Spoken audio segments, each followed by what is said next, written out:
Good morning, Shalom Aleichem. Shalom Aleichem to our viewers on Torah Anytime. I want to dedicate the shir to the Hatzlacha of Ben Zion Ben Dosa, him and his family.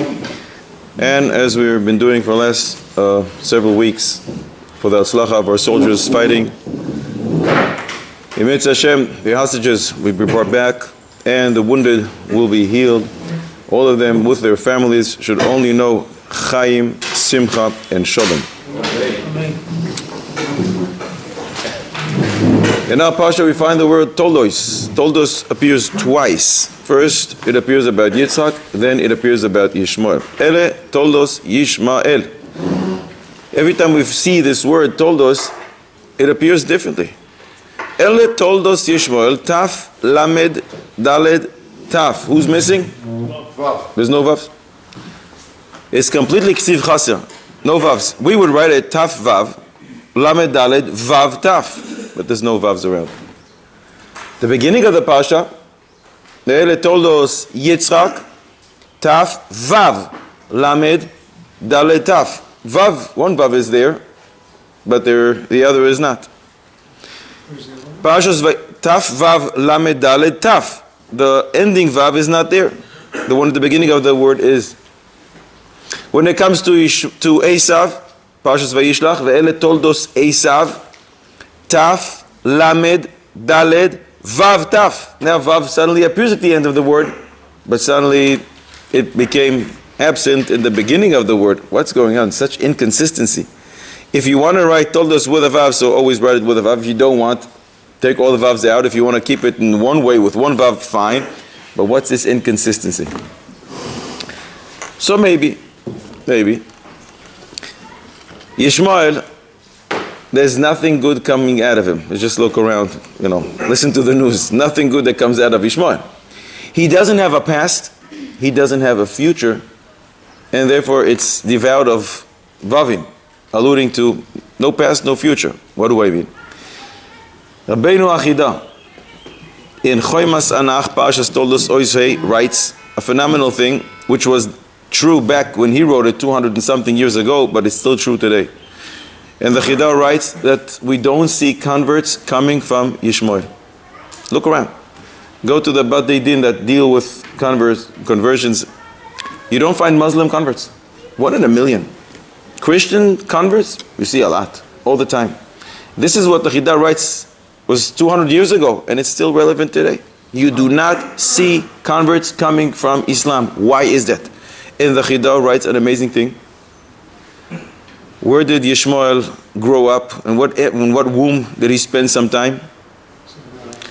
In the womb of Hagar. There's no Kedusha there. Where did Esav, the father of all Christians, come from? He spent time in the holy womb of Rivka Imenu. There's Kedusha there.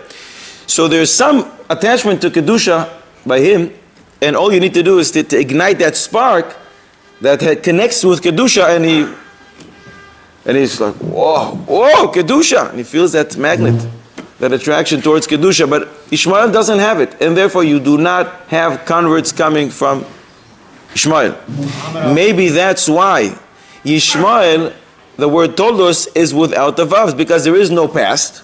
There's also no future. But there's many converts that come from Esav, Unkelus, Shmaya ve'Avtalion, and many throughout the generations. They're all coming from Esav. And therefore, Esav has no beginning. He himself is a Rasha, but it has an end. There is a future. So the Vav in Esav, Ele Toldos Esav, doesn't appear at the beginning because he's a Rasha, but it does appear at the end because there is hope and there is future for a person coming from an Esav. Well, what about Yitzchak Avinu? The Vav is there at the beginning of the word, but is not at the end of the word. Because Yitzchak, as we know, is Kodesh Mileida. But don't rely on that, says HaKadosh Baruch Hu to Yitzchak, to all of us. Don't rely on Zchus Avos. Don't rely on Yichus. Create your own Yichus. Create your own Zchus Avos. It's true. It's true that you have a past and in Mitzvah Hashem you have a future, but you have to create your own future and not to rely on past generations. And therefore there is no Vav there at the end of the word, alluding to the Bchira HaChofshis that is in each and every one's hands.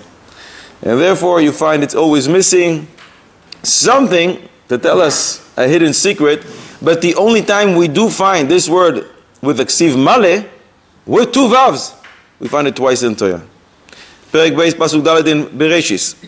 Ele toldos hashamayim ve'aretz behi baram. When a Kodesh Baruch Hu creates something, toldos is complete. Taf vav lamed dalet vav taf. Why? Because the Kodesh Baruch Hu does something, it's perfect, it's complete. So the word is perfect and complete. The other time we find it is Megillas Rus. Ele toldos paretz. Paretz ultimately will be the great-great-grandfather of Mashiach Tzidkenu. And then the world again will restore to perfect completion. And therefore the word Toldois, Taf Vav Lamed Dalet Vav Taf, appears in B'Ksiv Male, because again the world goes back to becoming perfect. So the word Toldos is perfect. Paretz, Ele Toldos Paretz. We learned the genealogy of Peretz, David HaMelech, ultimately Mashiach Tzidkenu B'Karov B'Yameinu. And from Purim, where was it from Purim? Megillas Rus. Megillas Rus. Megillas Rus, you want the pasuk? The pasuk, what it says. Ele Toldos Paretz, and now they give us the genealogy of Peretz. And we know David HaMelech is coming there, and Mashiach Tzidkenu. It's in Perek Dalet Pasuk Yud Ches in Megillas Rus. What about Muhammad Ali? What about him? Was he a Muslim? Why is he relevant to our discussion? Did he convert? I think he did. Through what, under what umbrella? He converted to Muslim, he didn't convert to Judaism. No. Not Yiddishkeit as far as I know. Okay. I didn't see him in Me'am Loez. No, it's the only Muslim I can think of that ever went. The pasuk says that Yitzchak Avinu says to the person standing in front of him, come close. I want to feel you, I want to touch you. Gashna ve'amushcha bni, I want to feel you because something is off, something is not right. Rashi explains what wasn't right.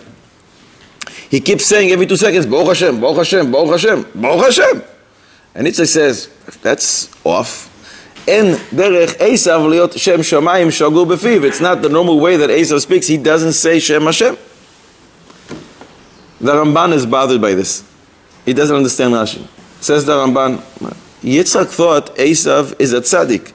So why wouldn't Esav say Baruch Hashem just like a Yaakov?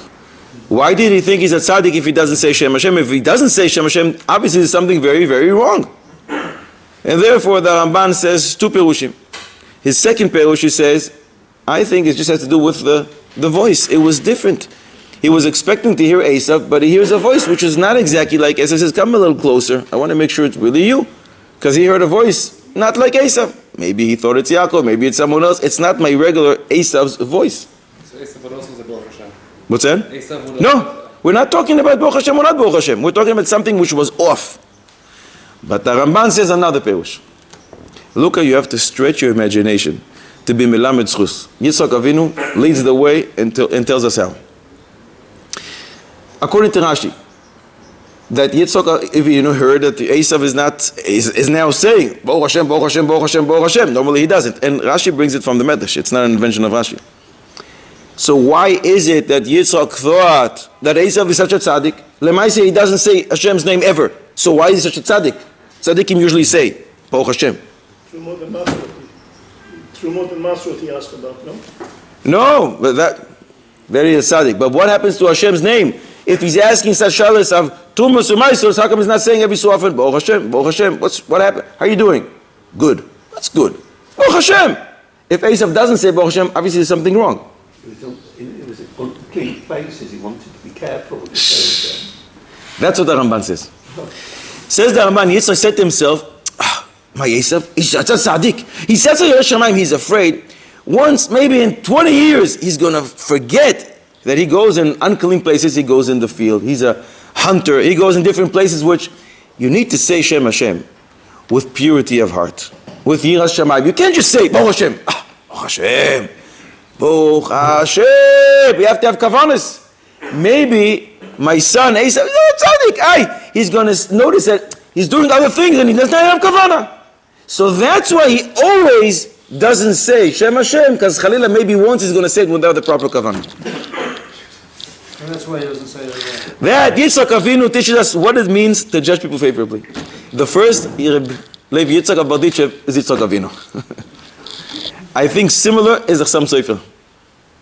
There's a halacha. What time push decision if they say he's not doing mitzvot, he doesn't want to do it because maybe he will do without. Yeah, I'll give you a proof. There's a halacha, unknown halacha. I think we mentioned it a few weeks ago. Here, I'm not sure. When one sneezes, what is he supposed, the person who heard him sneeze, what is he supposed to respond with? Nope.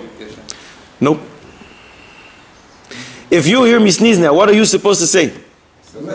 A blessing. Gesundheit, Labiyut, whatever language you want to say it. Why? Why? Why are you blessing me with good life because I sneezed? What's the connection? People used to die. People used to die. The Mishnah Berurah brings us. Shulchan Aruch Orach Chaim, Siman Reish Lamed, Seif Kotan Vav, Mishnah Berurah brings it. He also brings something else for the Magen Avraham. When I hear you sneeze, I'm supposed to say, give you a bracha, right? Gesundheit, Labiyut, I bless you. You're supposed to respond with something. What are you supposed to say? Thank you. Most people say thank you, but that's not what the Magen Avraham says, quoted by the Mishnah Berurah. You're supposed to say, Baruch Tihiyeh. Why? You just blessed me. I'm going to bless you in response. You just gave me a bracha. I should have a good life, a healthy one. You should be blessed as well. That's the halacha. But then the Magen Avraham adds something else. You should say Baruch Tihiyeh, and right after that, since you just gave your friend a bracha, you should say Lishuas Hakivisi Hashem. Look up, HaKadosh Baruch Hu, I also need salvation. He's trying to apply here what the Gemara says in Baba Kama Tzadi Beis Amud Aleph. Kol hamispaler al chaveiro vehu tzarich le'oiser hadavar hu na'ana tchila. If you daven for your friend, but you also need salvation, you will be answered first. So even though you have no kavana for your friend, it's just an auto reflex, it's an autopilot type of response. You should be blessed. You should be blessed as well. Hey, but wait a second. I just gave a bracha to someone. HaKadosh Baruch Hu, what about me? Don't forget about me. Says the Chassam Sofer, this is a pasuk. Lishuasra kivisi Hashem. It's only 3 words. Why, those who do say this, why don't we say it with Shem Hashem? What's the problem to say Shem Hashem? It's 3 words. You're not going to get confused. Don't worry. Lishuasra kivisi Hashem. We all know it by heart. Says the Chassam Sofer, the reason the minhag is to say it, but without Hashem's name, because maybe you're going to hear your friend sneezing when you're in the bathroom, when you're in the bathhouse, when you can't say Hashem's name. So Mimele, even though 90% of the time you hear him sneeze not in the bathroom, Mimele already became a minhag that we say it, but without Hashem's name. I think it's similar to what Yitzchak Avinu was judging favorably Esav. He says, he probably doesn't want to mention Hashem's name in a not such a clean place where sometimes he is found, or without the proper kavanah. Mimele, he's very careful, and that's why he doesn't say Hashem's name. Reb Levi Yitzchak Mibaditchev in his original form as Yitzchak Avinu. There used to be people, why don't you wear a kippah? Because, well, I'm worried I'm going to, forget to say, well, I'm worried I'll be somewhere, I'll look at something. So people would say, I don't wear a kippah because I'm worried I'm going to go somewhere, I'm going to say something, someone's going to see me doing something or saying something, there'll be a chilul Hashem. And that's why they wouldn't wear a kippah. There's a very simple solution to that. Make sure you don't go to those places. Right. Make sure you don't say those places. And don't wear your kippah. Don't wear your kippah. When my kids were little, if one of them, if the kippah fell, I said, oh, your crown fell. It's not a kippah, it's a crown. Who wouldn't want to wear a crown? If you view it as your connection to Ribono Shel Olam, Melech Malchei Hamlochim, and you are a prince, you wouldn't walk around with a crown. Who wouldn't walk around with a crown? So, it's not a kippah. Start wearing. My friend, I said, what are you talking about? Where are you going that you think you're going to... Good. You can say a pasuk in the bathroom, Yeshua Kivisi Hashem, while you're in the bathroom. No. But once you're going to get used to not saying it, automatically you're going to figure, it's a pasuk. Otherwise you would say Hashem's name always. And then maybe you would even say it in a not clean place. Is there a difference between Ashkenazim and Sephardim as far as kippot are concerned? Because I understand Sephardim, some of them hold you only need like a kippah when you're squares or rockers, but when you're out in the street, there's no need to wear them. Is that correct? Not today, no. From the time of the Taz, it became already an obligating minhag. It really stems from a minhag. There's no source to obligate us to put a kippah unless you're a Talmid Chacham. The Gemara discussed Talmid Chachamim have the practice to cover their heads. So that's back in the time of the Gemara. But from the time of the Taz, we're talking hundreds of years ago, it became a common practice, and if one walks around without a kippah, he announces himself, I don't associate myself with that group. Shulchan Aruch at the beginning already brings it, one must wear it, and so much so that the right thing to do is not to walk for almost without a kippah. That includes in one's house, How much more so outside the house? There were a couple of merchants, two friends, at the time of Reb Chaim Volozhin. And they used to go once a year to the fair, buy the merchandise, come back to their town, sell it, and they would have parnasa for the entire year. And that's what happened one year. They went to the fair, they got all the goods, and they started traveling back to their town. But in the time of Reb Chaim Volozhin, Waze wasn't working so well. Yep, should know, Waze wasn't working always so well. So they got stuck on the way back, and they lost their way, they made the wrong turn, and they're walking and walking for days. They're traveling, and the food that they had, the drink that they had, they're running out of all supplies, and the mamish are starving. And they don't see anything kosher on the way. After a few days, finally, they get to this Jewish inn, and they go in and says, give us something to eat. Starving! Didn't eat something kosher in days. We had to drink, we need to eat. And the owner says to them, listen, I'm so sorry. I only have one meal left, and it's already ordered by someone else. He's going to pick it up tomorrow. I can't give it to you. He said, please, we're starving. We didn't eat in days. He says, but this is already ordered by someone else. He says, you know what? I can give it to you. $10,000. He says, $10,000? What is it? He says, a chicken and some potatoes. $10,000? Normally he charges $15. They were starving, and they said, okay, let's eat. He gave them the food. They ate it. It was delicious. And when they're finished, he says, where's the money? So they take out $15, and they say, here's the money. He says, whoa, whoa, whoa, whoa, whoa, whoa, whoa. We said 10,000. They said, but it's worth 15. Here's $15. But you agreed $10,000, and that's the only reason I gave you the food. They said, listen, you're trying to take advantage of our predicament here. Not very nice. You're going to get $15, and that's it. They start arguing. They didn't know what to do. What do you do when you live in the time of Reb Chaim Volozhin? You go to Reb Chaim Volozhin, the paskin. They went to Reb Chaim Volozhin, and they told him, Yalamdeinu Rabbeinu, Adin Torah. Do we have to pay $10,000 or not? They claimed that he's trying to exploit them. He's trying to take this unbelievable sum of money for something which is worth $15, and that's disgusting. And he said, listen, simple rule in economics, supply and demand. You want it, there is nothing else like it anywhere else that you can use. You need it, you have to pay. Supply and demand. Yelamdeinu Rabbeinu, Reb Chaim Volozhin has to paskin. Before he paskins, let's hear what you paskin. Aboisai, Dayani Mumchim. Do they have to pay or not? What was the discussion? How did he come back to 15? The normal price, and you see it on the chart over there, a meal, a lunch in this place is $15. He wants to charge them $10,000. Why? Because they're really hungry, and he doesn't have anything else. What's that? The hora for a plate of lentils. So that's, you can, it's the same case like this. Pay the nothing for something much more valuable. So it's not supply and demand. It's one can trick, so to speak, if the other one doesn't appreciate it. I hear. Isn't the laws of Onoah apply here? If Do laws of Oina that you can charge more than up to 6 apply here as well? Do they apply always? I'm asking. Does it apply to real estate? No. Why? And not be'avadim, not be'shtaros. Why? There's no, the value is. I want to live here. It's close to my job. Have a sentimental value. I believe one day this will be, it's going to be the Nur Hamad Bet Shemesh out of this place. Ooh, it's going to explode. There could be reasons. You know, my great-grandfather used to live on this kalka. I'd like to live here. A person is willing sometimes to pay a ton of money, even for something right now it doesn't look.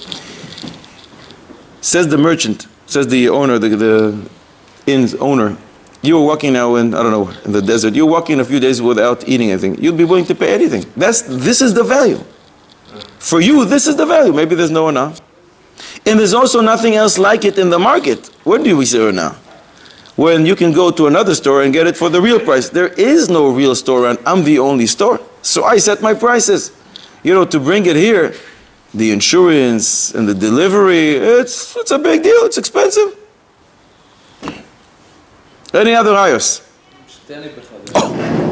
Meshate ani becha. What does that mean? Yevamos, Kuf Vav Amud Aleph. The Gemara tells us a story. A guy is running away. Somehow he was able to get out of jail. He's running, and they're running after him, and they're chasing him. And he gets to the river, and there's a taxi boat there, and the guy is eating his lunch. So the guy says to him, please, take me to the other side. He says, sure, B'simcha Rabba. In about an hour, when I finish my burekas and my coffee. He says, no, now. He says, in an hour from now. Slow down, I have to eat. No, now! Now, normally this guy charges $5. Everybody knows. It's $5 to go from one side of the river to the other. It's a 5-minute drive. So the guy says to listen, I'll give you $10,000. Do it now! The driver takes his lunch, throws it into the water, says, hop on! They get to the other side, says, what's the $10,000? Says the Gemara, he's allowed to say, Meshate ani becha. I was fooling you, and he gives him the $5, which is the normal charge for that fare. Meshate ani becha. This is Paskin and Shulchan Aruch. Choshen Mishpat Simen Reish Samech Dalet Seif Zayin Paskin LaHalacha. There was another Maisa there with Rav Papa. There was a lady, a very distinguished lady, and her husband died. She needed to have yibum or chalitza. Her brother-in-law, who's ready, willing, and able, wanted to do yibum. But it wasn't in her league. It wasn't shayach for him to get married to her, so she didn't want. But he wanted to get married to her. Papa went to this guy and said, listen, do chalitza, not yibum. It's not shayach for you. He says, no, I want yibum. Papa says, listen, if you listen to me and you do chalitza, I'll give you 200 zuz. 200 zuz, no problem, he did the chalitza. Right after the chalitza, he comes to Rav Papa and says, no, where's the 200 zuz? 200 zuz. It's a year's salary. 200 zuz, where are they? He says, Meshate ani becha. You had to do this, you just did what you needed to do. You're not getting $1. So sometimes we apply this, I was fooling you to make sure that you do the right thing. So if you want $15, you'll get $15. You're not going to get $1 more than that. Reb Chaim Volozhin turned to this, it's a psak halacha, and he says to them, the halacha is you do not have to pay $10,000. You're going to pay only the lunch's cost, whatever it is, $15. The merchants were very happy. The owner of the inn wasn't so happy, and he says, Rebbe, Yelamdeinu Rabbeinu, where did you take this from? So he says to him, listen, do you know Gemara? He wanted to send him to this Gemara. Nope. Do you know Shulchan Aruch? He says, listen, I don't have time. I have an inn to run. Do you know Torah? He says, yeah, I do Shnai Mikvah Ve'echad Targum every week. He says, no, Pashas Toldot. What happened there? Which you sent us to with Esav and Yaakov. Yaakov is preparing the meal. Esav comes in and says, oh, I'd like to have this soup. You'd like to have the soup? Sell me the Bechoira.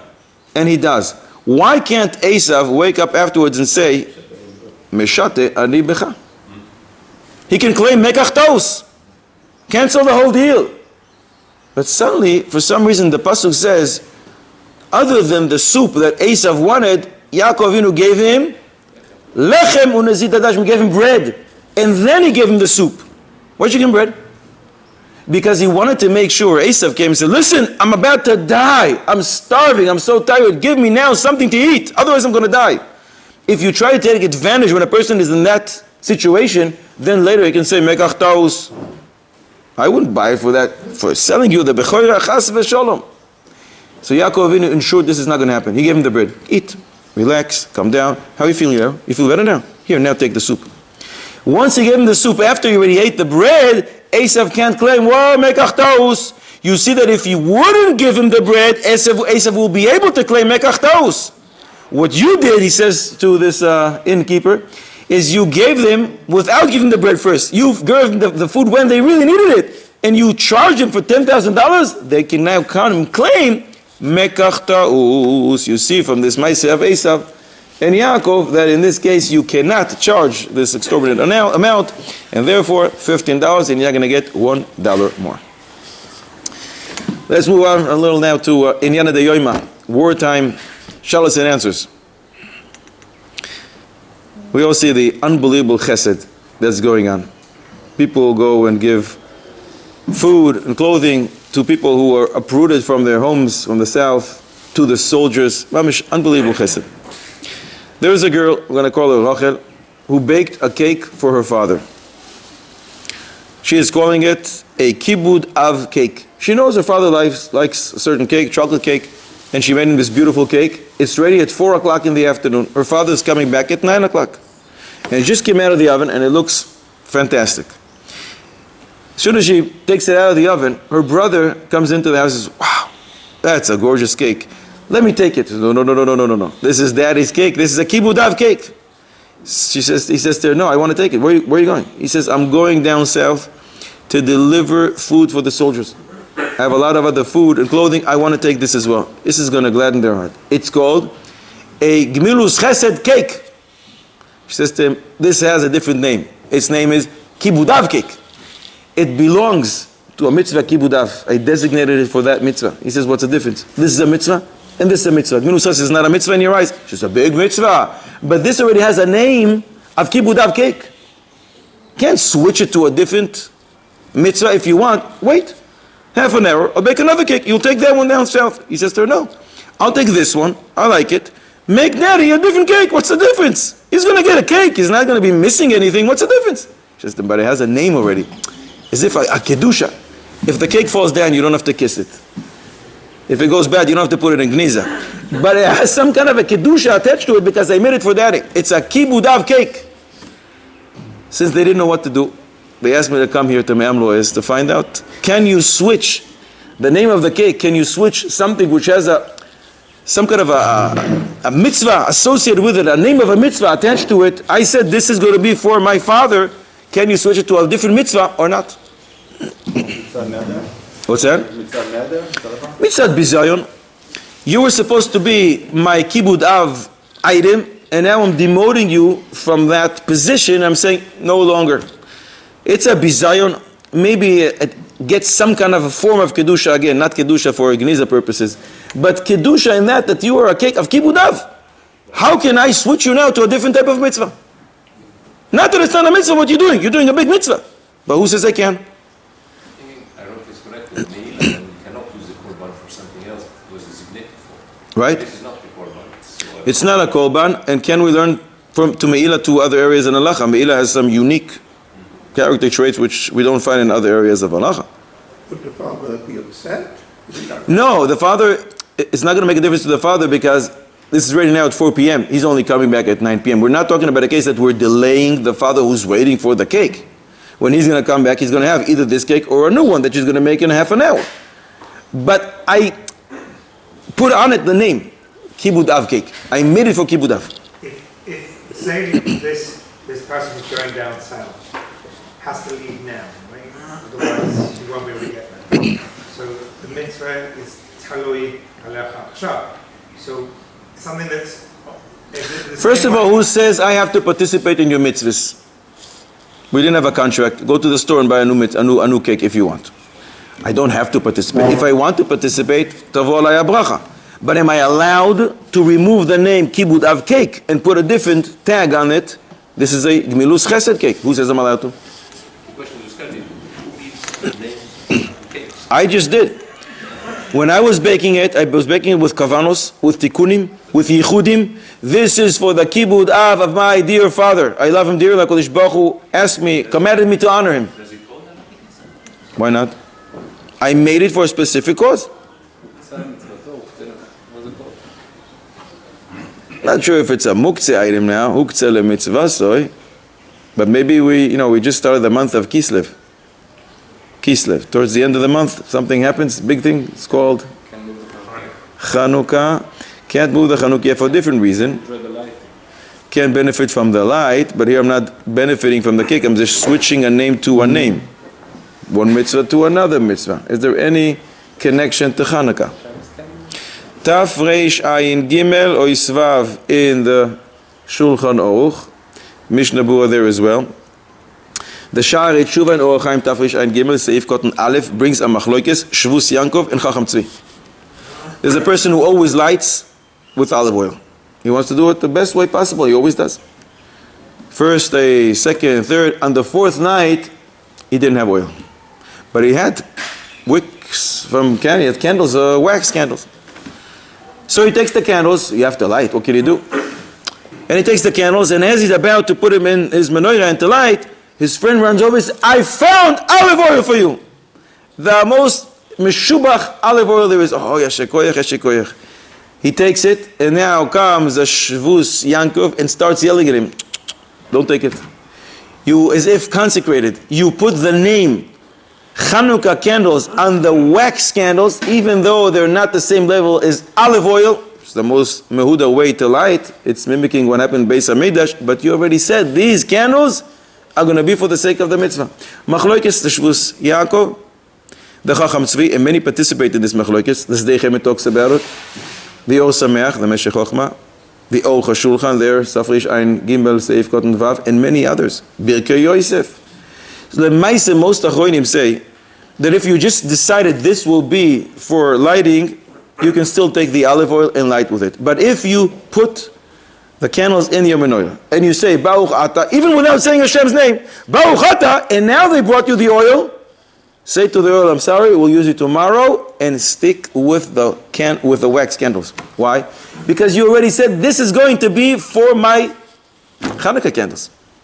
You see, you can't remove the name of a mitzvah from an item.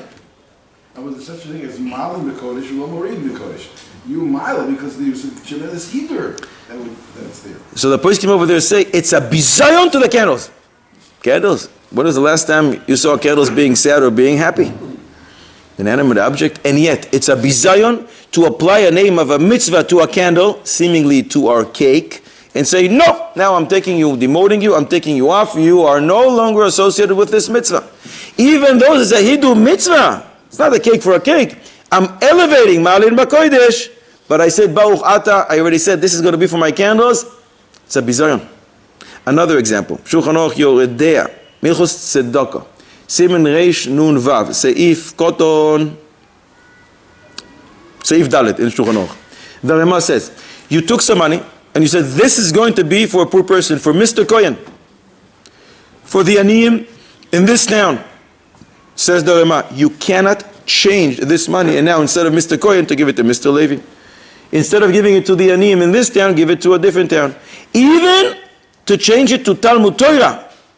Although Talmud Torah keneged kulam, the greatest mitzvah we have, but once you said verbally, this is going to be for this cause, for Mr. Kohen, you cannot change it.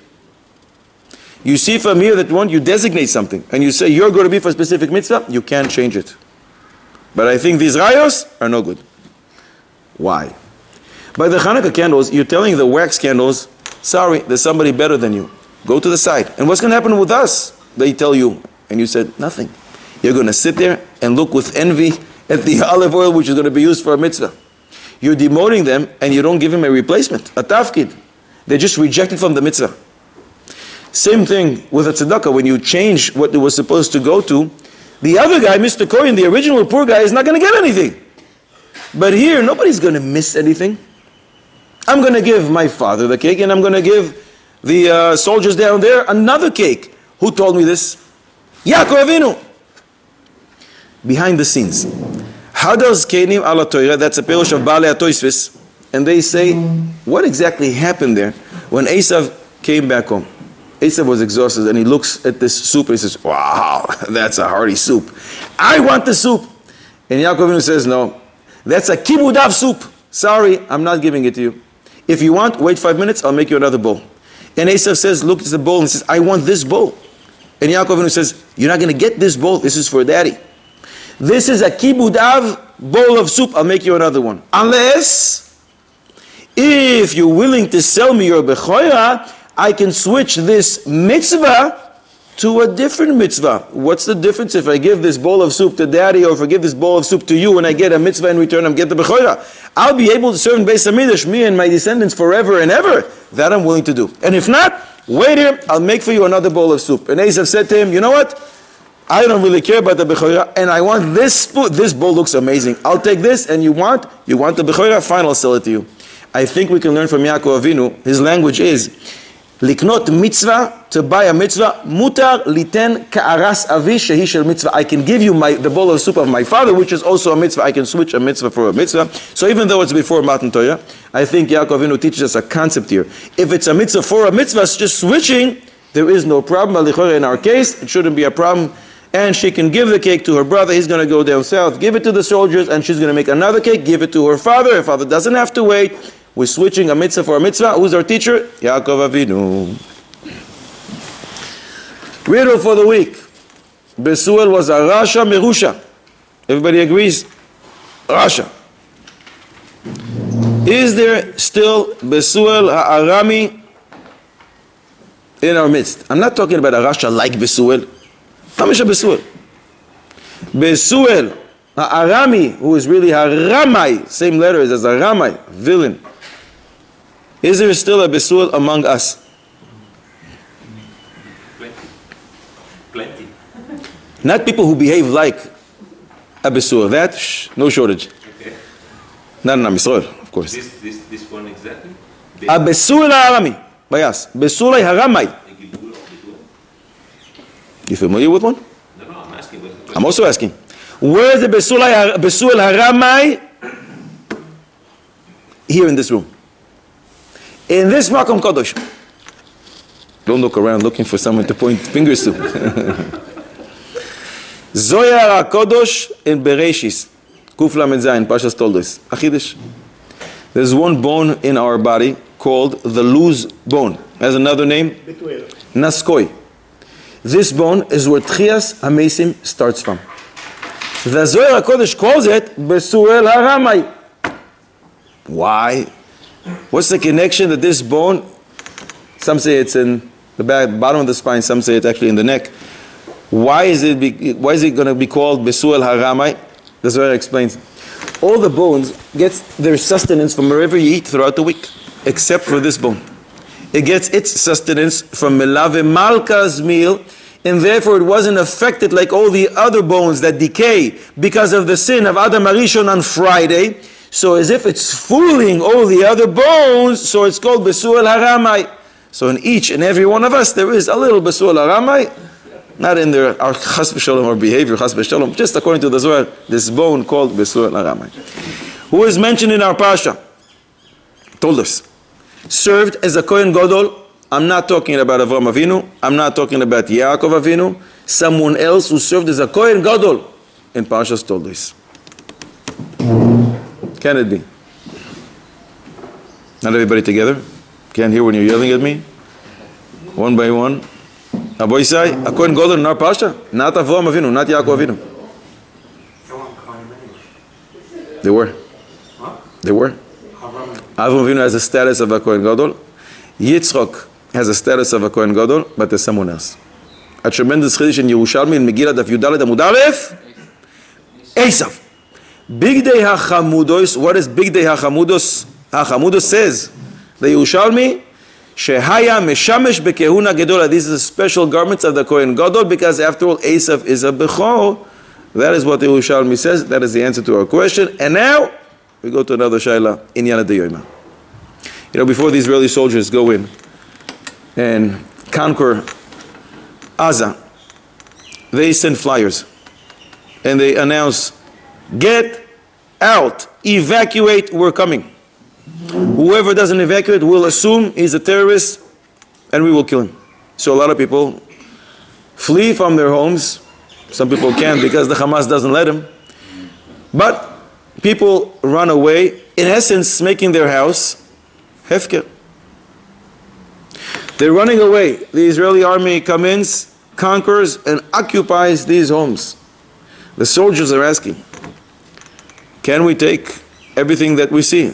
Nice computer over there, a laptop, see some jewelry, maybe I'll take the fridge. A lot of different things I would like to have. I want to, I wasn't home for a few weeks. As a soldier, I want to give my wife a gift, a nice ring from Gaza.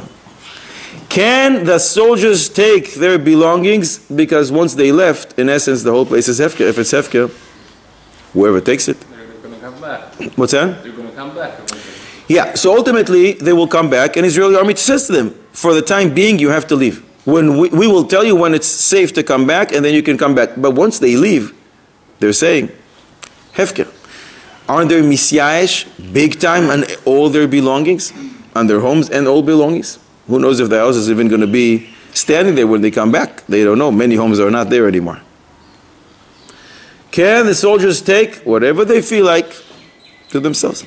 What's the deal with the Chamas mitzvah? As in the Chamas mitzvah, soldiers are allowed to take plunder. I think we learned from Avraham Avinu, don't we? When he sent Eliezer and the war against the 4 kings, and he said to divide up the plunder. He didn't want to take it. He said give it to the men that accompanied him.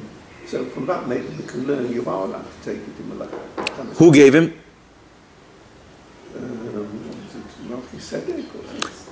A king gave it to him?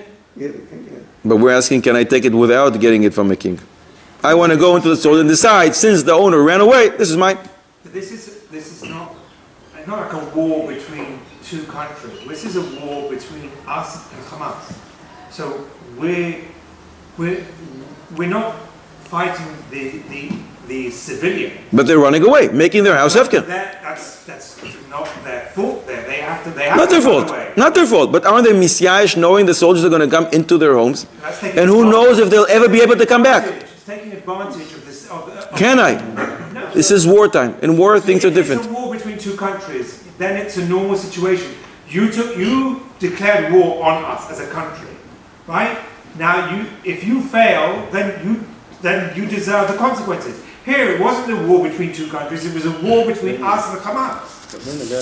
You've told them to leave for Pikuach Nefesh. So just because they run away for Pikuach Nefesh, doesn't mean that they were dictating. But when they ran away, leaving their homes, knowing I'm going to come in and occupy it, not knowing how long this will take, maybe a month, maybe 6 years, maybe when they come back there is no house, didn't they give up ownership of everything they own? Weren't they misyayish of the house and all its belongings? I think they would have to go through the generals. Like the generals collect everything, and then what people get, they split it up. Fine. So we'll take the individual soldier. We'll tell him take it and give it to the commander, and he'll divide it. But can we take it, Bichlal? Can we say on this line, we take not for ourselves. The war costs a lot of money because of what they're doing. We take it and bring it back to the government. So to get back to the government to pay for all the military things, so take all the gold and everything, so at least maybe partially pays for all the tanks and the other things. And what if there's an item there that the government is not interested in and doesn't have a resellable value, but I want it for my house?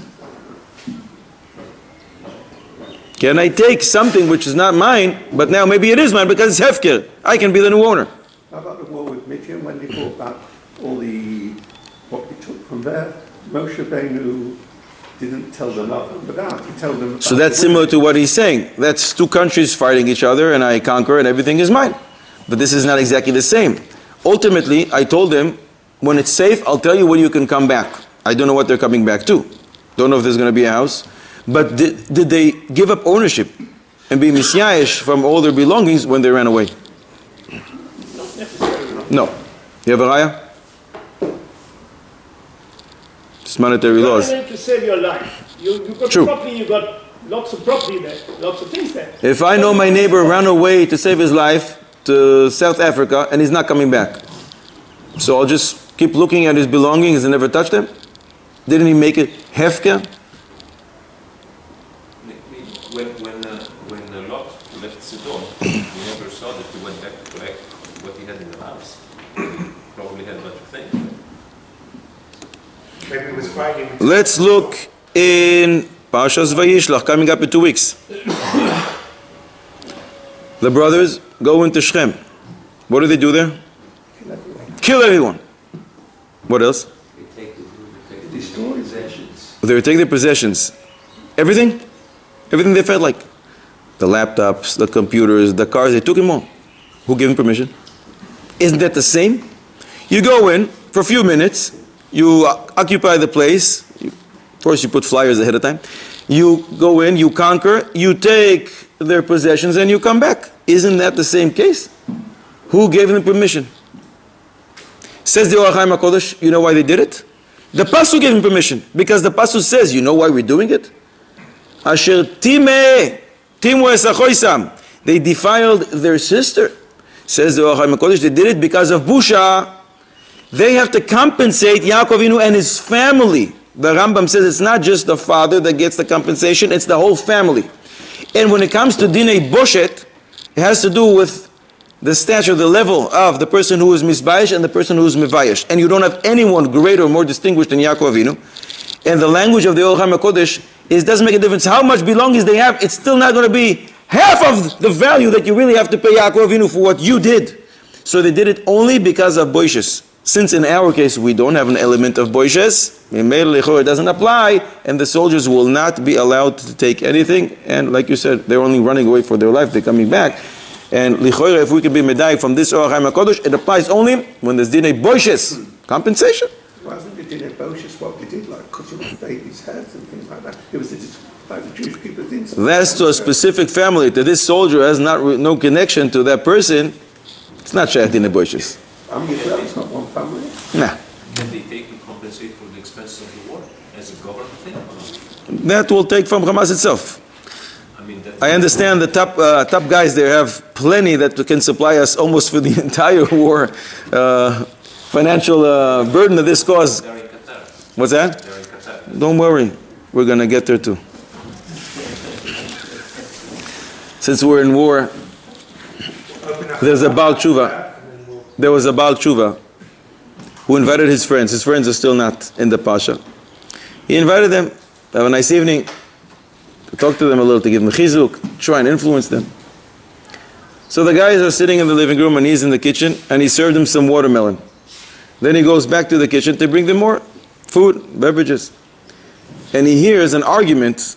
His friends who are very, very secular, and they're saying, listen, we're in his house. He gave us something to eat. He probably wants us to say a blessing. Let's say a blessing. So they said, but what do you say for a watermelon? And one guy says, oh, it's Boire Priya Adama. No, it's not Boire Priya Adama. He says, yeah. I wouldn't want to walk under a tree that, watermelon grows on. Of course it's Adama, it's on the ground. He says, no, it's like a bush. I think it's Boire Priya Etz. And they're arguing, which one says something else. Baruch Hashem, they didn't say Boire Priya Geffen. But one of the guys said, guys, it's Shehakol Niyah B'Dvaroy, I'm telling you. And he was so certain, confident, they said, why do you say that? I said, I'll tell you why. I was in the army back in the Yom Kippur War. And at one point, we were surrounded by Egyptian tanks, and it looked really, really bad. And the commander didn't know what to do. And he called on the radio, we were a bunch of tanks, and he called and he said, does anyone here know any prayer? Anything to say to Hashem, even though we were all secular? But he said, listen, it's our final resort. Maybe something. Anyone knows? And nobody knew. Except one guy. He said, yes. He went back on the radio and said, I know. There's a blessing every time I visit my grandfather and he gives me chocolate. He says, you should say, Baruch atah Hashem she'akol niyah b'dvaro. Let's all say it. And the commander says, we don't know it. You say it and we'll repeat after you. And we all did. The guy said, Baruch atah Hashem she'akol niyah b'dvaro, and we all did. And right after that, we shot an Egyptian tank and it worked. It blew up. We did it to the same to the tank right next to it, and it blew up again. It was unbelievable. And the Egyptian soldiers felt something is going on here. Suddenly the Israelis are attacking back. They were afraid. Can't be explained. They turned around and they ran away.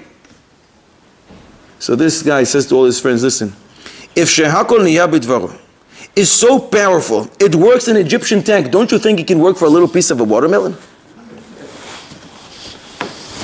Let's go back to our questions and answers.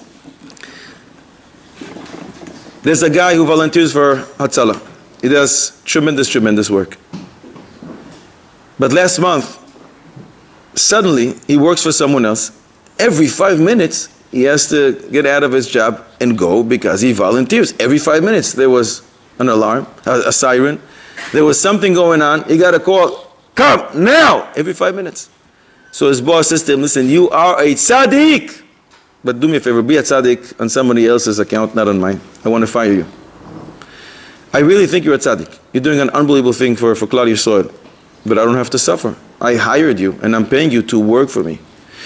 Normal conditions, once a week you get a call, once every 2 weeks, 3 weeks, sometimes even a month passes by and you don't get a call. But now, every 5 minutes, I'm suffering. Why do I have to lose my parnasa?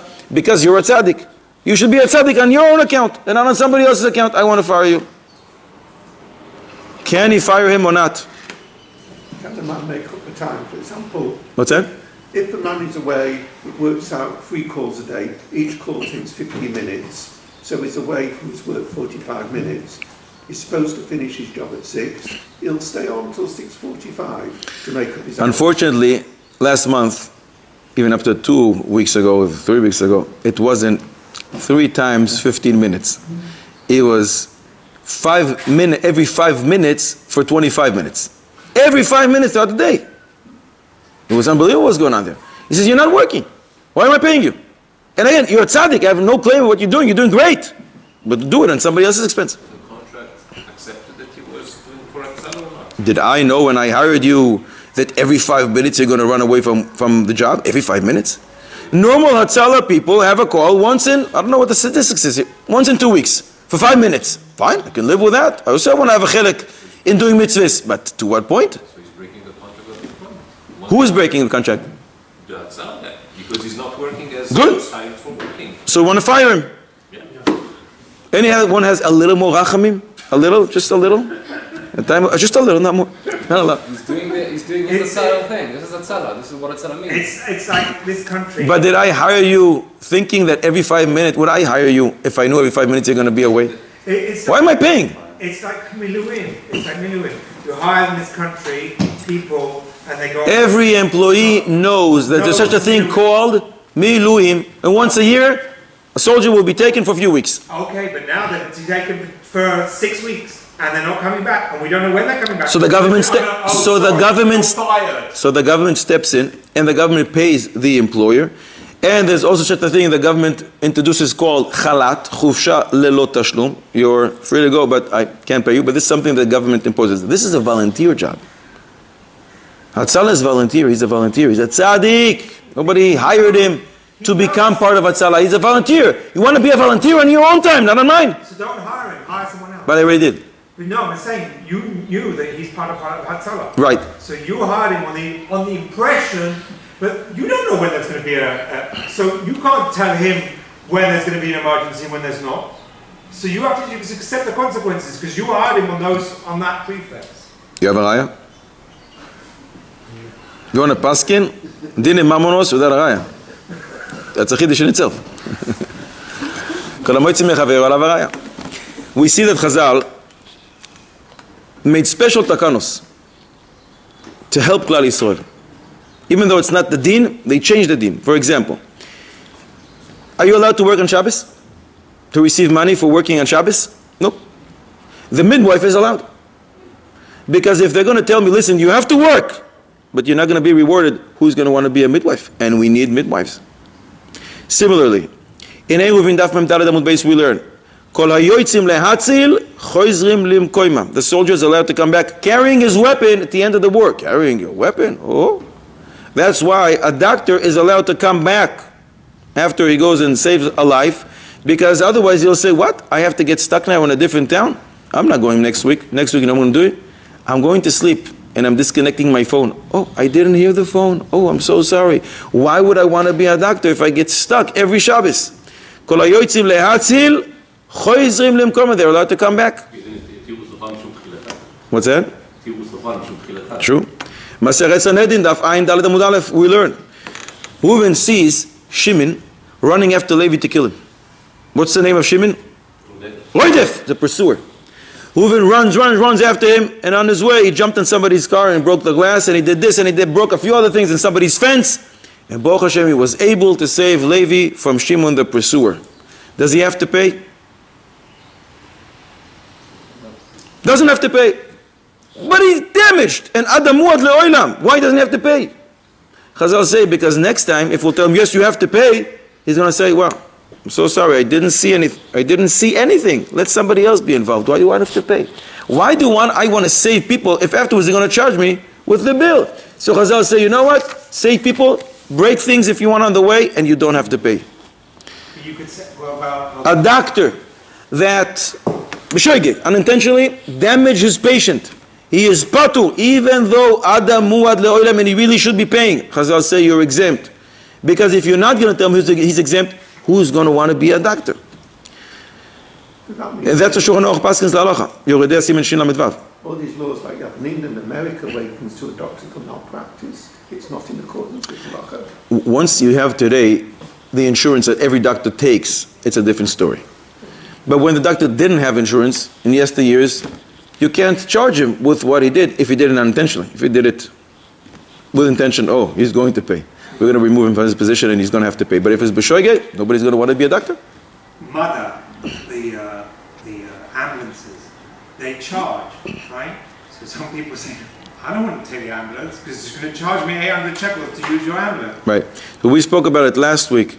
2 weeks ago, last week, somebody's not feeling well and we called the ambulance to come and take him, and then ultimately he's fine. He's going to say, you guys have to pay. We said, they don't have to pay. For the same reason. Why would we step in and help other people if ultimately we're going to be charged? He's going to have to pay. Based on these ideas, we should say, there's room to say the Hatzalah guy is right. This Shaila went to Rabbi Yoshiv. Not last month, but it's the same Shaila from previous rounds 15, 20 years ago. And Rabbi Yoshiv said, while this is happening, you have a contract. You hired him for a year. You can't fire him.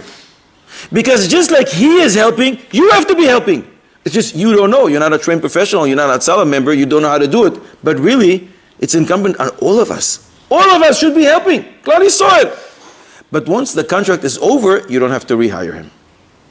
You don't have to hire a person who potentially can leave every 5 minutes because he's such a tzaddik. He can be a tzaddik on somebody else's account. But once you already have him in a contract, he is hired, you can't fire him. Because just like it's his obligation to save, because he is a Hatzalah member, it's your obligation. It's just that you don't know how to do it. And that's the reason we pay doctors. Why do we pay doctors? Why do we pay doctors? Don't doctors have the obligation to help? Of course they do, right? Where do we learn that doctors have the obligation to help people? Who told us that the doctor has to help when he sees a patient? Many people want to say it's from Verapo, Yerape, he shall surely heal. Only the Rosh says like this, but the Gemara, according to most understanding, is this is a permission for the doctor to heal, because otherwise we would say, who gave you the right to intervene? HaKadosh Baruch Hu made him sick. It's probably because he sinned, let him do tshuva. Why are you jumping in? But no, the Torah says, Verapo Yerape, you have permission to heal. So this is not where we learn the obligation to heal, this is the permission. In Sanhedrin Ayin Daled, the Gemara learns that a doctor has the obligation to heal a person because of the mitzvah called Hashavas Aveda. If you must give back an item which is worth $5, he lost his pen, you have to give it back to him. How much more so you have to restore him his body, the health. That's where we learn the obligation. Who's supposed to do this? Everyone. But not everyone is a qualified doctor. So the doctor, in essence, is working on our behalf. It's the same idea over here. So why do we pay the doctor? We pay him not for the mitzvah itself. When you do Hashavas Aveda, I don't pay you for the mitzvah. When you put on tefillin this morning, did I pay you for putting on tefillin? I don't pay you for mitzvahs. I pay the doctor for all those years that he spent in medical school, for his great wisdom, for the fact that he's willing to sign his signature on the treatment or on the prescription. If something goes wrong, he will be sued for that, not for the actual treatment itself. Because the actual treatment, all of us are supposed to be doing it. It's just that we don't know. And there is no obligation for a person to go and learn to be a doctor, but he did.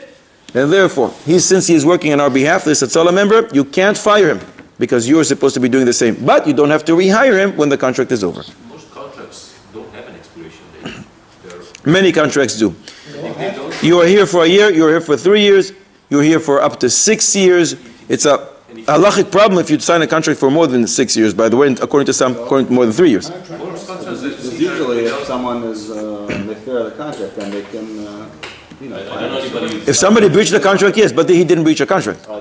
It didn't say in the contract you're not allowed to go every time Hatzalah calls you. I wasn't aware of this. It's going to be so extreme. So if let's assume there is no end on contract. I've seen contracts without any end. So what's the lack of Rabbi Yeshit? If there's no end of the contract, you cannot fire him? L'choira, no.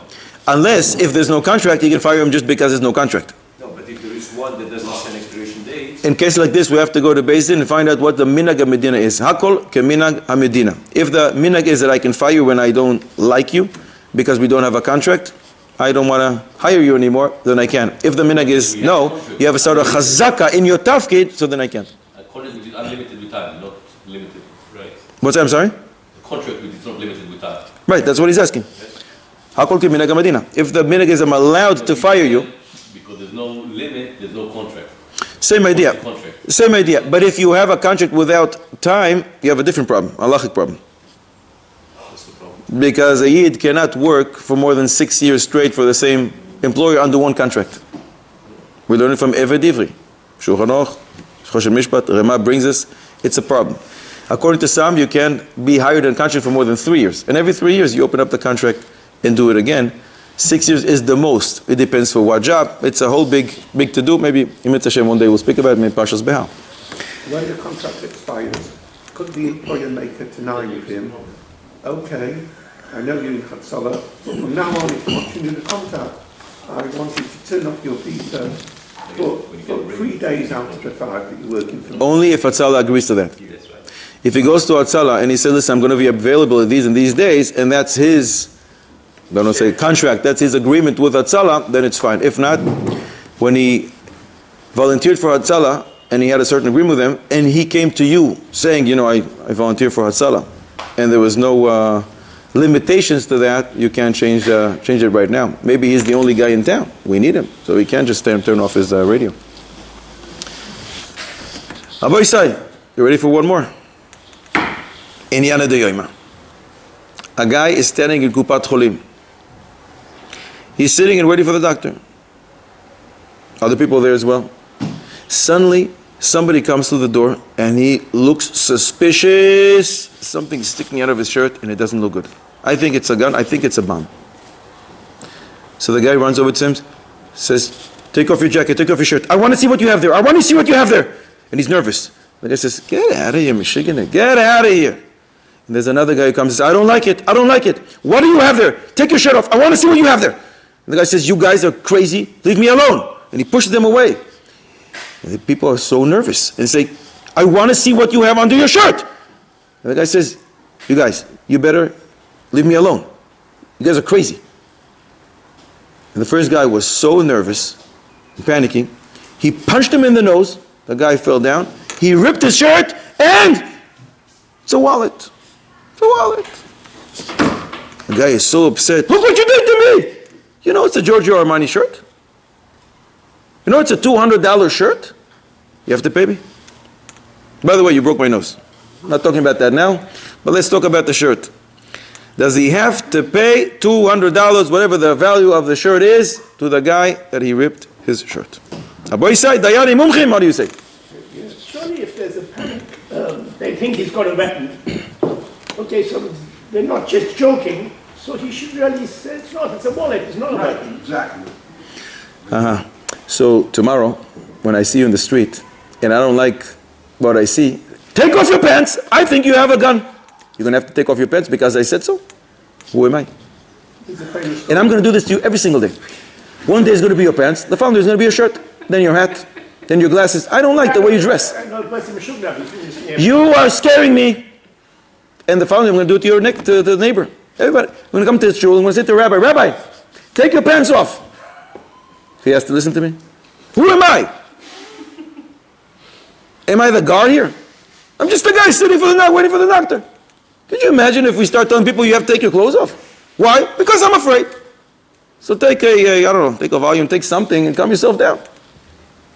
Can't we learn from that famous Gemara, that very strange Gemara, where one of the Amoraim saw the lady wearing a red garment, and he ripped off the garment from her, and he paid her. She thought, how much did he pay her? He had to pay 400 zuz. Yeah, what's your name? Masan. Masan is 200. I'll give you double. I'll give you 400. What are we going to do? Allah Lamaise. It's a Moedika Maise. I'm not sure you can apply it here. Maybe nowadays, because what's going on. Nowadays, because of what's going on. So people are more manic, as opposed to. Are you a trained professional? Are you a guard? Why do I have to listen to you? And again, tomorrow you're going to tell me to take your shirt because you don't like it. You're afraid. So every single morning I'm taking my shirt off in the middle of the street. He's afraid of his life. True. Nowadays, it's almost like you cook nevis to some extent. So this guy, who apparently is very scared, he walks to the street and every 2 seconds going to point to someone else. You, your shirt. You, your pants. You. What's the end? If it's not going to happen. In the case of there was a famous soldier, Lee or something, that there was a mechabel on the floor with a coat and so on, and he felt there was something and he shot him. Good. Does he have to pay? Well, they put him in prison for a long time. The guy who ripped the shirt, does he have to pay? Shulchan Aruch, Choshen Mishpat Siman Shin Pei, Seif Gimel. We learn what we said before, that if you run to save your friend, and on the way you break something, you don't have to pay. You're involved in saving lives. Ultimately here he didn't save a life, but he did save them. He saved them from a panic. Everybody was panicking. It's also a form of panicking, saving. Also a merek of Atzala. More than that. Siman Tafrish Yud Ches in Shulchan Aruch Chaim we learn Dina Yom Kippur. We're in Shul on Yom Kippur. A guy comes and says, I really don't feel well. I think I should drink. There are no doctors here in the shul. We become the doctors. And we say, yeah, you're right. You don't feel well. You don't look good. You should drink. When there are no professionals around, we become the professionals. So when there is no armed security there, I don't know where he went. Maybe he went to eat. He went to join the same guy from before in the river. He went to eat the breakfast with the coffee, the lunch with the other guy. When there are no trained professionals around, we become the trained professionals. And the halacha recognizes it, that we have the authority to decide instead of the professionals. So here, these guys who were freaking out, the guy who ripped his shirt, in essence became the professional trained security guy who is supposed to say, you cannot come in here unless you show us what you have under your shirt. So don't tell me I ripped your shirt. Ihu de azik anafshei. You ripped your own shirt. Why couldn't you cooperate? You know, these are special times. You know people are afraid. Why can't you say, it's nothing, look, it's just my wallet. Look, there's no problem. Why couldn't you do it? So don't tell me that I ripped your shirt. You ripped your own shirt. More than that. You want me to apologize and to pay you? You have to ask mechila from everybody else. But you caused us this scare. Especially when he said, get out of here, get out, leave me alone, leave me alone. Why can't you cooperate? These are special times. So Memele, he doesn't have to pay $1, but the only question left is, what's going to happen to this guy who ripped the shirt when he gets older? Will he benefit from the clothes? Will they warm him up? What am I talking about? Last week's Haftarah, David HaMelech becomes old and the clothes don't work for him. He was cold, so they put 15 layers and he's shivering. Why? Gemara in Brochos Samech Beis Amud Beis, Rashi brings it on the spot. Because he was mevazeh abgadim, his disgraced clothing, mimela, you're not going to benefit from clothing mida keneged mida. What did David HaMelech do? When he was hiding in the cave, Shaul HaMelech, who was pursuing him, wanted to kill him, came over, and David HaMelech, who was dark, couldn't see anything.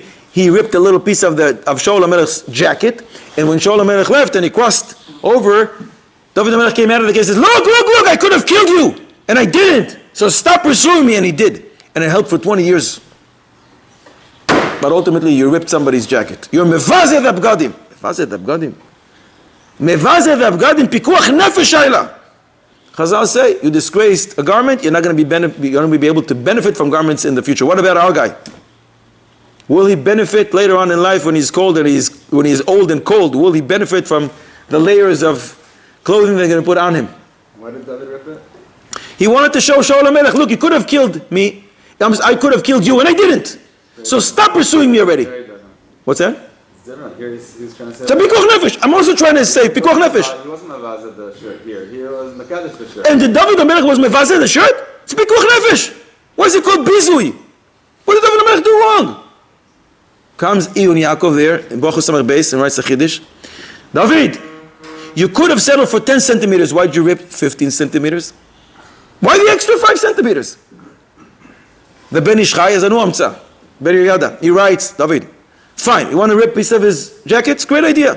Why dafka on the corner of the garment and you nullify this garment from the mitzvah of tzitzis? That's the bizui. Which is not exactly the language of the Gemara, mevazeh abgadim, not the mitzvah of tzitzis, but that's what the Ben Yehoyada wants to say. But anyways, the Missim Karedi says, these things apply to David HaMelech. He is viewed, Kodesh Baruch Hu is medaktik with tzaddikim. Our guy, he wasn't mevazeh any beged, he tore it just to see what there is. He was trying to be mefakeach nefesh, to save Klal Yisrael. All the clothing in Mitzvah Hashem throughout his life will cover him and will warm him up. In Mitzvah Hashem, we should only know that these shalos will be only la halacha. But all the Maaseh, I want to finish off with the tefillah that we did last week. Achenu gol beis Yisrael nesuim b'tzara v'shivya. Ha'oimdim ben bayam uben bayabasha ha'makom yirachem aleim. ויוצאים מצרו לרווח ומאפילו לאויה. ומשיבוד לגאולה, אשתו בעגלו בזמן קורי ונאמר אמן.